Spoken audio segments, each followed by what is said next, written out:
দর্শক আপনারা দেখতে পাচ্ছেন হিরো আলম ভাইকে। আসলে হিরো আলম ভাই নোয়াখালীর উদ্দেশ্যে, ফেনীর উদ্দেশ্যে রওনা করবেন, কুমিল্লার উদ্দেশ্যে রওনা করবেন ত্রাণ নিয়ে। আমরা তার কাছ থেকে একটু জানার চেষ্টা করি যে তিনি কিভাবে যাচ্ছেন, কি অবস্থানে যাচ্ছেন। আমরা একটু তার কাছ থেকে সরাসরি জানার চেষ্টা করি।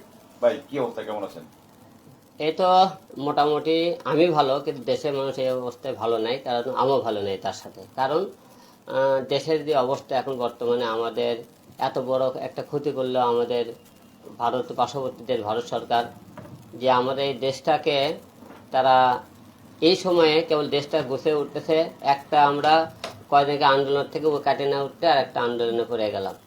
এখন আমাদের এটা একটা একটা চাল খাটাছে এরা এই অকামটা করে, যারা এই স্থানতে তারা এমপি মন্ত্রী যাতে দেশ ছেড়ে পালিয়ে যেতে পারে, এবং তারা যাতে মনে করেন তাদের নেতাকর্মীকে মারের হাতে বাঁচাতে পারে, সব কিছু মিলে পানি ছেড়ে দিয়ে আমাদের বাংলাদেশের লোকগুলোকে আজকে অস্থির একটা অবস্থায় রাখছে।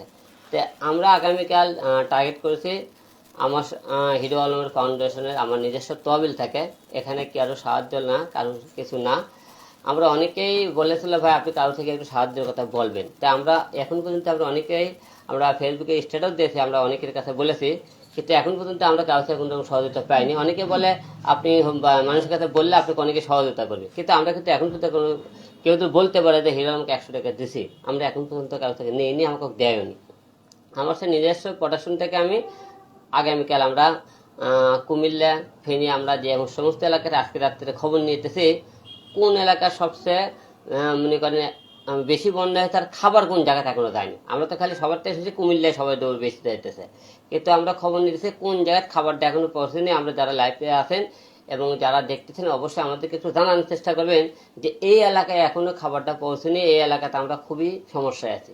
আলম ভাই, ইতিমধ্যে আমরা জানতে পেরেছি যে ওই যে এলাকায় বন্যা কবলিত এলাকা, ওইখানে যারা সাধারণ মানুষ আছে, সুবিধাভোগী মানুষ, তারা অটো ভাড়া, রিক্সা ভাড়া প্লাস নৌকা ভাড়া 3 ডবল করে ফেলেছে। অর্থাৎ আমাদের এইখান থেকে আমরা যোগাযোগ করার পরে তারা বলেছে 5,000 টাকার নৌকা ভাড়া 40,000 50,000 টাকা চাচ্ছে এবং আরো বেশি চাচ্ছে। আসলে এই মানে দুর্যোগের সময়ে মানে প্রত্যেকটা মানুষের পাশে থাকা উচিত, সেটা না করে মানে তারা এই যে অসহায় সুযোগ নিচ্ছে, আসলে এই তাদেরকে আপনি কি বলবেন?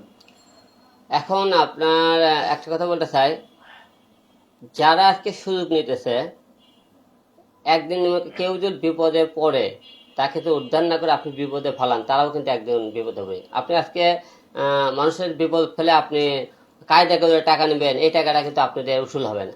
আর আপনারা এলাকার যেহেতু বন্যার মানুষ বিপদে, আপনারা ঢাকা থেকে বিভিন্ন জেলা থেকে আপনাদের উদ্ধার করার জন্য আমরা ওখানে যাব। সেখানে যাওয়ার পরে আপনারা নিজেরা আমাদের উপর একটা সুযোগ নেন, তাহলে মানুষের এটা খুবই লজ্জাজনক বিষয়।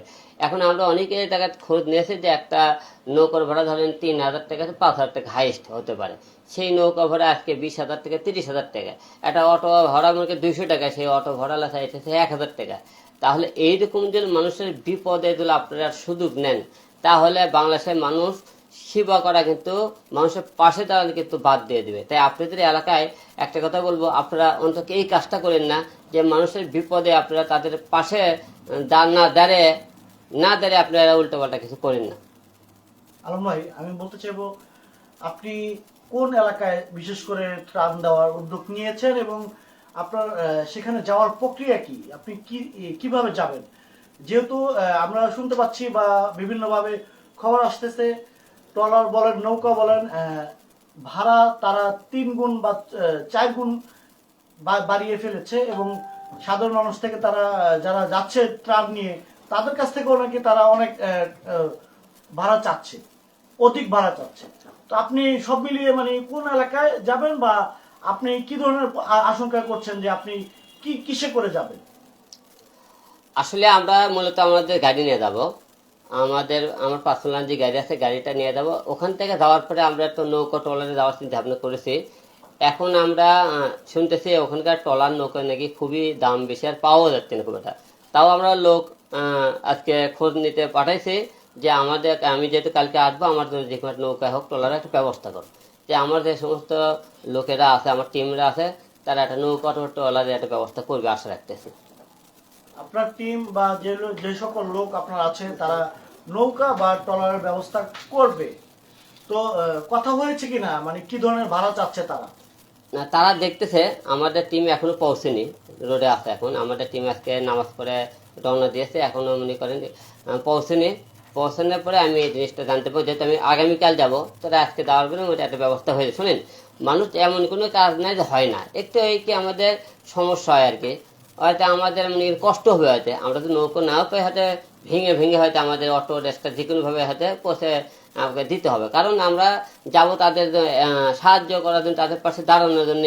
এখন এখানে যাওয়ার পরে যদি মানুষ কেউ সুযোগ নেয় তাহলে আমাদের কিছু করার নেই। তবে আমরা চেষ্টা করব যাতে সবাই এই লাইভটা যারা দেখতেছেন, যারা আপনারা দূর দূরান্ত থেকে আসেন, আপনারা আত্মীয় স্বজনের মধ্যে তার টলার থাকে, আপনারা একটু সবাইকে বলে দিন মানুষের পাশে দাঁড়াবে, যে আপনারা কেউ যেন কারোর উপর সুযোগ না নেয় এবং তাদের পাশে, এবং আপনাদের দেশ বিদেশে যারাই আপনারা আছেন যে মানুষের পাশে দাঁড়ান, সহযোগিতা করেন। এবং তাদেরকে একটা কথা বলতে চাই, আপনারা মানুষের পাশে দাঁড়ান এবং পারলে সবার সেবা সহযোগিতা হাত বাড়ান। আলম ভাই, একটা প্রশ্ন করি। প্রশ্নটা হলো, অনেকে এই নোয়াখালী কুমিল্লায় এমন কিছু লোক রয়েছে যে তারা কোটি কোটি টাকার মালিক, কিন্তু টাকা আছে, এই মুহূর্তে তার খাবার খাবে, সেই খাবারের টাকাটা নেই। আবার এমন কিছু মানুষ আছে যে ত্রাণ ছাড়া তাদের কোনো রকমই চলার উপায় নেই। অনেক কিছু থাকা সত্ত্বেও টাকা আছে, টাকা তোলার সুযোগ নেই, ব্যাংকে যাওয়ার সুযোগ নেই, বিকাশ আছে, সেই দোকানে যাওয়ার মতো সুযোগ, পরিপূর্ণ পানিতে ডুবে আছে, 3 তলা পর্যন্ত পানির মানুষের মধ্যে ডুবে আছে। তো সেই মানুষগুলো ত্রাণ নেওয়ার জন্য কিন্তু যদি কোনো ক্যামেরা থাকে, আপনি ত্রাণ দিতে যাবেন, যদি আপনার পাশে একটা ক্যামেরা থাকে, ছবি তোলে, সেই মানুষগুলো কিন্তু ত্রাণ নিতে আসবে না, কিটা থাকা সত্ত্বেও লজ্জায় অন্তত নিতে আসবে না। তো আপনি আসলে অনেক মানুষ দেখেছি যে ত্রাণ দিতে গিয়ে আগে ছবি তুলতে হবে, আমি যে এখানে আসছি দল থেকে, আমার ছবি তুলতে হবে, দেখাতে হবে। আপনার বিষয়টা কিভাবে দেখবেন আপনি? এখন দেখুন, অনেকে কোটিপতি আছে, তাদের মনে করেন হয়তো সন্তানেরা সবাই বেশিরভাগই ফ্যামিলির বাইরে দেশে থাকে, তার বাবা মা এখানে আটকাছে, তার স্ত্রী এখানে আটকাছে। এখন এইরকম বিপদে পড়লে আপনারা অনেকেই কিন্তু ক্যামেরার সামনে আসতে চায় না, লজ্জার ভয়তে। আপনি এই জায়গাতে আমার মনে হয় যে সমস্ত যাদের প্রবলেম আছে, যে ভাই আমার আপনি ছবিটা উঠাই না, আমার মনে হয় তাদেরকে ছবি তোলার দরকার নেই, কেউ ছবি তুলতে থাকে ক্যামেরার সামনে আসার দরকার নেই।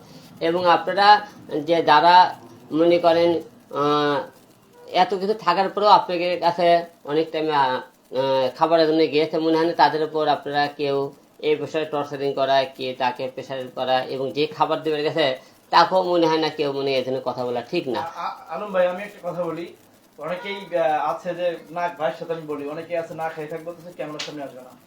এই যে ক্যামেরায় যে 5 টাকার দাম করে এই 100 ছবি তুলে ফেসবুক আপলোড করে সবাইকে জানানো আমি মানবতার কাজ করি, এই যে আমরা জানি যে দান করতে হয় গোপনে, গোপন দান করে আল্লাহ একটা ব্যবস্থা করে, সওয়াবের একটা ব্যাপার আছে। তো বিষয়টা হলো যে গোপনে দান না করে 1 টাকার দান করে 10টা ছবি তুলে পাবলিক প্লেসে সবাইকে ছড়াই দেওয়া, মানুষকে দেখানো, এইটা কি ঠিক কিনা? এটা ঠিক না, কিন্তু এটা বন্ধ করতে পারবেন না। এটা বন্ধ করতে পারবেন না এই কারণে, এখন এমন একটা যুগে আমরা পৌঁছে গেছি, প্রতিটা লোকের মানে হাতে মোবাইল। এখন এমন একটা লোক আছে, যতক্ষণ মানুষের চোখে ঘুম না আসে ততক্ষণ সে মোবাইল হাত থেকে সরায় না। এবং সকালে ঘুম থেকে ওঠার পরে যে অশ্রমে যে যাবে, অশ্রমে তার মোবাইলে যাতে অশ্রমে থাকে সাতক্ষণ তার মোবাইল ব্যবহার করতে হয়। তার এই যে এত ধ্যান বুঝি 24 ঘন্টাতে এই মোবাইলে ঢুকে গেছে। এখান থেকে বাড়ানোর টাইমে চিন্তা করতেছে, আমি একদিন গেলাম, একটা ছবি না তুললে কেমন লাগে।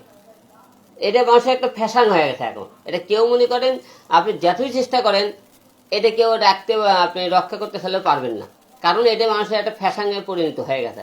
আর এটা অনেকেই এখন ছবি তোলে এই কারণে যে আমি হলে ছবি তুললে 10 জন দেখবি, আমি মানব সেবা করি, তো মানুষের পাশে দাঁড়ায়।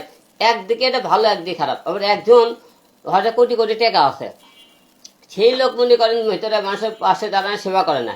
কিন্তু একটা গরিব মানুষ দিলে সেনা মনে করেন কি মধ্য শ্রেণীর লোক তাদের পাশে দাঁড়ায়, তার ওই ছবি আপলোড দেখে তাদের লজ্জা হয় যে ওই গরিব মানুষ হয়ে দিতে পারে, তাহলে মানুষ বাবা দিচ্ছে, তাহলে আমি কেন দেবো না। এটা একদিকে ভালো, তারপর লজ্জা দেওয়ার জন্য একদিকে ভালো, আমি যা মনে করি।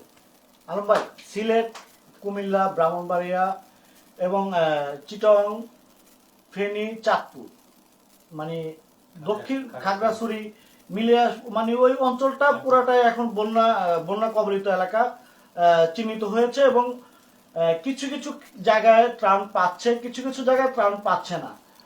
অনেক মানুষই আছে নিরাপদ আশ্রয়ে, যারা নিরাপদ আশ্রয়ে আছে, তো সেখানে আসলে ত্রাণ নিয়ে মানুষ যেতে পারছে না। তো আপনার কি মনে হচ্ছে, যারা ত্রাণ পাচ্ছে আপনি কি সেখানে আপনার ত্রাণগুলো পৌঁছে দিবেন, না যারা ত্রাণ পাচ্ছে না আপনার সেখানে যাওয়ার চিন্তা ভাবনা রয়েছে? আমার চিন্তা ভাবনা আছে, আমি যেখানে মানুষ খাবার এখনো পায়নি, এখনো পৌঁছেনি, আমি লাইফে সবার সামনে বলতেছি, আপনারা কেউ যদি মনে করেন খাবার কোন জায়গায় না দিয়ে থাকে, আপনারা বিশেষ করে আপনারা আমাদেরকে একটু জানাবেন এবং আমরা চেষ্টা করব সেই সমস্ত এলাকায় পৌঁছাবে যেখানে খাবার গেছে। আমি সেখানে নেওয়া যাবো না, আমার এরকম চিন্তা ভাবনা আছে। যেহেতু খাবার কিন্তু অনেকে পেয়ে গেছে, তাহলে ওই জায়গায় তো আমার যাওয়ার দরকার নেই। যেখানে খাবার কেউ না পেয়েছে আমার সেখানে যাওয়ার দরকার, আমি সেই সমস্ত এলাকাগুলো টার্গেট করে ঢুকবো আগামীকাল। তো সেই এলাকাগুলো আপনি টার্গেট করেছেন কিনা? আগে যাওয়ার আগেই তো আপনার টার্গেট করা উচিত। হ্যাঁ, আপনি target কিছু করেছেন জায়গায় কিনা? আমাকে অনেকে ফোন করেছে, মেসেজ করেছে, ভাই আমাদের এখানে খাবার আসেনি, আমাকে অনেকে মেসেজ করেছে। সেই সমস্ত এলাকাতে আমরা খবর নিতে লোক পাঠাইছি এবং আমরা তো নিজে যখন যাব নিজেই তো বুঝতে পারবো যে এলাকার খাবার ঢুকেছে কি ঢোকেনি, আর এলাকার লোকজন মনে করেন আছে কি নাই। আমরা তো যেখানে দেখবো প্রচন্ড লোক খাবার নিয়ে গেছে সেখানে আমার যাওয়ার দরকার নেই।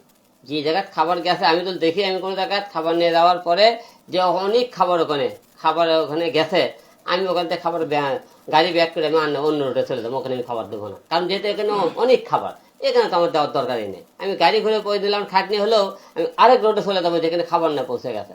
নিরাপদ আশ্রয়ে যে সকল মানুষগুলো আটকা পড়ে আছে সেখানে তো আপনি গাড়ি নিয়ে যেতে পারবেন না, নিশ্চয়ই আপনার সেখানে যেতে হলে ট্রলার বা নৌকা বিকল্প কোনো কিছু ব্যবহার করতে হবে। তো আপনি সেখানে যখন বিকল্প কোনো কিছু ব্যবহার করে যাবেন, তো তখন তো খাবার না দিয়ে রিটার্ন নিয়ে আসার সুযোগ নেই, খাবার তো দিয়ে আসতে হবে। না, আমরা তো শোনেন, এমন কোনো জায়গা যত বন্যা হয়েছে অত লোক কিন্তু খাবার এখন পৌঁছেনি। তে আমরা আমি মানুষ 8-10টা লোকের কথা বাদ দেন, আমি হিরোল মুক্ত অন্তকে দেশের লোক 10 দিন লোক চিনে আমারে, যে যারা চিনে তারা তো অন্তকে আমাকে মনে করে সঠিক ঠিকানাটাই বলবে, আলম ভাই এই ঠিকানাগুলো তো আসেন। আমি মনে হয় না 8-10টা লোকের মতো মনে করে ঘুরতে হবে আমার, আমি যা মনে করি, আমার তরফ থেকে যা মনে করি। আলম ভাই, 50 বছর ইতিহাসে মানে এলো এই প্রথম যে বন্যাটি হচ্ছে, এটা একটা ইতিহাস যে এত পানি, নদী নালার পানি, বন্যা তো হচ্ছে, নদী তো কিন্তু অনেক প্রচন্ড পরিমাণ পানি বেড়ে গেছে। তো প্রবাসী এবং দেশের যে মানুষগুলো এখনো বসে আছেন বাসায় ওয়েট করছেন যে আমি ত্রাণ নিতে যাব, তাদের উদ্দেশ্যে কি বলবেন? তাদের ত্রাণ দেওয়ার উদ্দেশ্য করে যদি কিছু বলেন। সেই সঙ্গে আমি আরেকটু যোগ করি আলম ভাই, বাংলাদেশে উত্তরবঙ্গ এবং দক্ষিণবঙ্গ, আপনি জানেন আপনি উত্তরবঙ্গের মানুষ, এবং দক্ষিণবঙ্গ দুইটা দিক কিন্তু আমরা ধরি, উত্তরবঙ্গ এবং দক্ষিণবঙ্গ। তো আমরা যতটুকু জানি দক্ষিণবঙ্গের অধিকাংশ মানে এমন কোনো ফ্যামিলি বাদ নেই যে দুই একটা লোক বিদেশে না আছে বা প্রবাসে না আছে। তো আমরা জানি দক্ষিণবঙ্গের অনেকেই প্রবাসে আছে।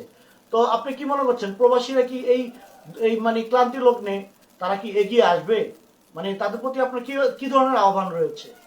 এখন যারা বাইরের দেশে আছে তাদের তো অবশ্যই এই মুহূর্তে আসা দরকার, কারণ তারা যদি বাইরের দেশে লোক এই মুহূর্তে না দাঁড়ায়, এখন তো বাংলাদেশের অবস্থা আমাদের খুব একটা ভালো না, এখন তো বাইরে থেকে তারা যদি একটু দাঁড়ায় তা আমাদের জন্য অনেক উপকার এবং আমাদের সে এলাকার লোকের জন্য উপকার অনেক। কারণ আপনারা ধরেন আজকে কুমিল্লা ফেনীতে হয়েছে, আমার কালকে আমার এলাকাও হইতে পারে, কিন্তু এইরকম যদি আপনারা দাঁড়ান দেখবেন আর একদিন আপনার এলাকা তো আর একদিন দাঁড়াবে। আর যেহেতু মনে করেন দান করলে কোনোদিন কমে না, ধরেন সে বিদেশে গেছে কোটি টাকা কামাই করছে, ওই টাকাটা আসার গেছে মুখে বাইশে আল্লাহ না করে সে হয়তো মৃত্যুবরণ করলো, তা এই টাকাটা নিয়ে লাভ কি হবে?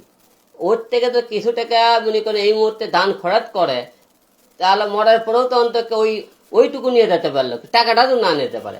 তাই মানুষের মৃত্যুর ভয় করে এবং কারো জন্মকে ধন সম্পদ থেকে থাকে, আমার মনে হয় না এই মুহূর্তে তারা কোনো বিবেকবান লোক এই সমস্ত থেকে বের হবে না। তো সবাইকে আহ্বান করবো, আপনারা যারা বাইরের দেশে আছেন আপনারা সবাই মানুষের পাশে দাঁড়ান। আমি বলতেছি না আমাকে হিরো আলম দেন, আমাকে দিতে হবে না, এবং আপনারা যেখানে বিপদে বসে তাদেরকে পাশে একটু দাঁড়ানোর চেষ্টা করেন। আচ্ছা, হ্যাঁ, আলম ভাই কিছু জিনিস কিছু নিউজ আমরা দেখলাম যে